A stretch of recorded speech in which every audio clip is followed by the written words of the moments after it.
नमस्कार, मी संजय भोकरे. आपण पाहताय जनप्रवास लाईव्ह.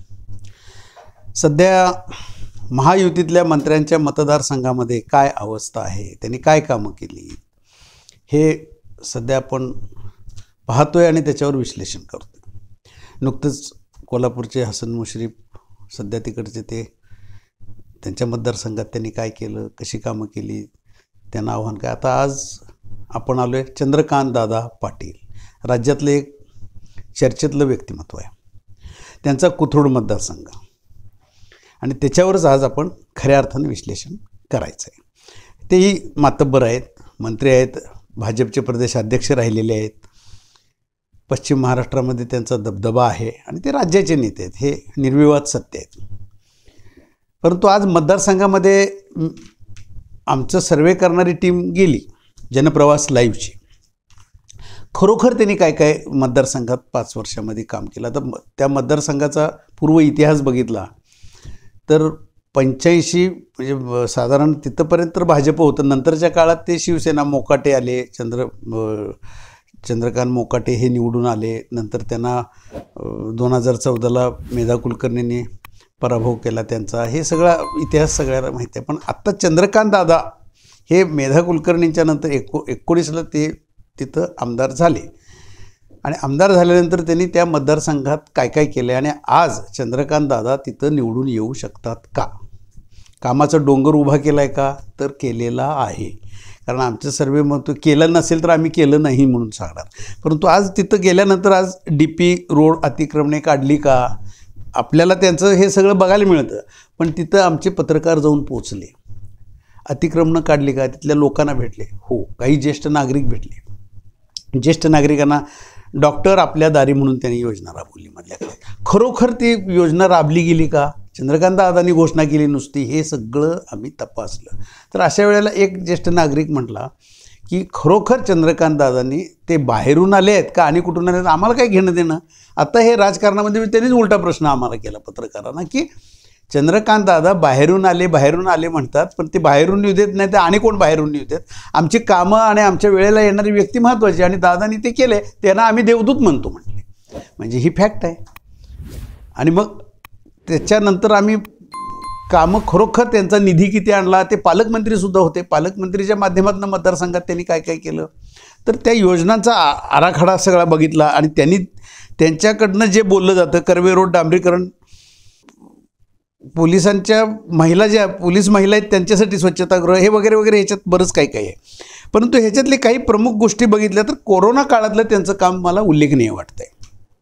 खरोखर उल्लेखनीय. कारण कोरोना काळात माणसं ही अतिशय घाबरलेल्या अवस्थेत होती आणि नेमकी दिवाळी तोंडावर होती आणि त्या दिवाळीच्या वेळेला तिथं फराळ वाटप आणि ते सुद्धा फक्त 100 रुपयात 1-1 किलो हे त्यांनी त्या मतदारसंघातच नव्हे बऱ्याच ठिकाणी त्यांनी केलं. पण मतदारसंघात आवर्जून त्यांनी काम केलेलं हे टॅली झालं त्यावेळेला. त्या लोकांना वेळेला त्यांनी ॲम्ब्युलन्स 24 तास दिलेली आहे तिथं आणि हे काम त्यांचं उल्लेखनीय आणि ते स्मरणात दिसते तिथल्या लोकांच्या. आत्ता गेल्यानंतर मी बघितल्यानंतर ते दिसतंय की चंद्रकांत दादांनी कामाचं तर डोंगर केलेलंच आहे. निधी आता त्याच्यातलं अनेक 2-3 आहेत. महापालिका अंतर्गत जे घर आहे ते 40% जो विषय आहे, घरपट्टी माफ हा होत नव्हता, परंतु त्यांनी कॅबिनेटमध्ये आणून तो मंजूर करून घेतला ना.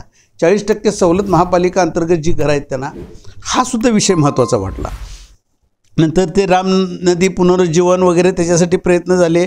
पण ते कोरोना काळात परत शाळेतल्या मुलांना मास्क वाटप घ्या, हे बाकीचे सुद्धा हे मोफत स्वरूपात जी कामं केली ती उल्लेखनीय वाटतात. 24 तास ती झालं. म्हाडा कॉलनीतली ड्रेनेज, तिथं ते पैसे मिळत नव्हते. म्हाडा जी कॉलनी आहे त्याच्यामध्ये ड्रेनेज पाईपलाईन हवी होती लोकांना, तिथं जाऊन आले आमचे लोक. तर तेही खरं आहे, त्याला निधी मिळत नव्हता आणि तो महापालिकेला निधी उपलब्ध करून घेण्यासाठी अजितदादांच्या मागं लागायचं. त्यांना काय करणार, कारण ते सिनियर, ते पालकमंत्री होते, त्याच्यानंतर अजितदादा झाले. तेही त्यांनी काम चांगलं मार्गी लावलं.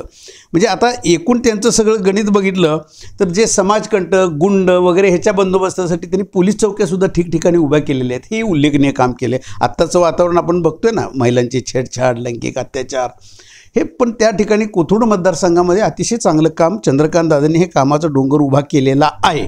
आज विषय असा आहे की चंद्रकांत मोकाटे आणि पृथ्वीराज सुतारांची पण परंपरा आहे.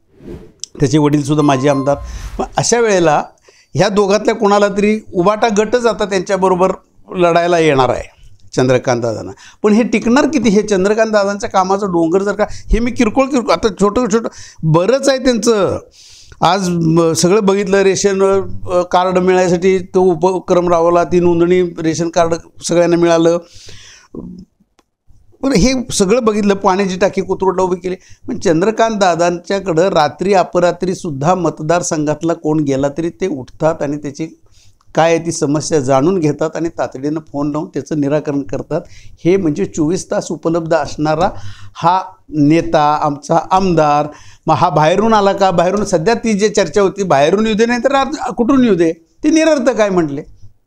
चंद्रकांत दादांना आम्ही आवर्जून मतदान करणार हे कोथरूडकर एकंदर बोललं जातं. आता राजकारणाची समीकरण आली. राजकारणात कसं, आता काँग्रेस, शरद पवार गट, राष्ट्रवादी, ह्यांची ताकद आता बाणेर वगैरे इकडं तिकडं त्यांचे कार्यकर्ते जरी असले तर आत्ताच्या परिस्थितीत जरांगे एक पॅटर्नसुद्धा चर्चेचा विषय येणार. चंद्रकांत दादांच्या विरोधात त्यांनी कशी भूमिका घेणार. परंतु चंद्रकांत दादा जर का काम करत असतील आणि खऱ्या अर्थानं देवेंद्र फडणवीसांनी जे मराठा आरक्षण दिलं त्यावेळेला मेन बॅटिंग करणारे चंद्रकांत दादा पाटील होते. त्यावेळेला मराठ्यांना आरक्षण मिळायला पाहिजे ते काही स्पष्ट बघतायत, काय काय वेळेला ते स्पष्ट बोलतात. त्यामुळे ते अडचणीत काय काय वेळेला येतात, हेही त्रिवार सत्य आहे. परंतु त्यांच्या भावना समजून घेतल्या पाहिजेत, हेही मला लोक बोलून दाखवली त्या ठिकाणी. त्यामुळे मोकाटे जर उद्या लढायला उभारले तर तुम्ही टिकणार किती? चंद्रकांत मोकाटे उबाटा गट टिकणार किती तिथं?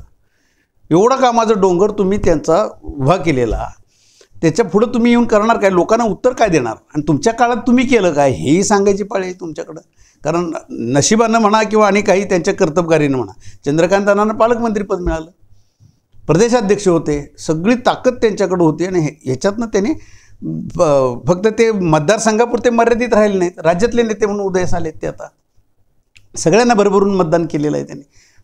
त्या चंद्रकांत दादांच्या वेळेला पश्चिम महाराष्ट्रात मतदान भरपूर केलेलं आहे भारतीय जनता पक्षाला, टक्केवारी बघितली तर.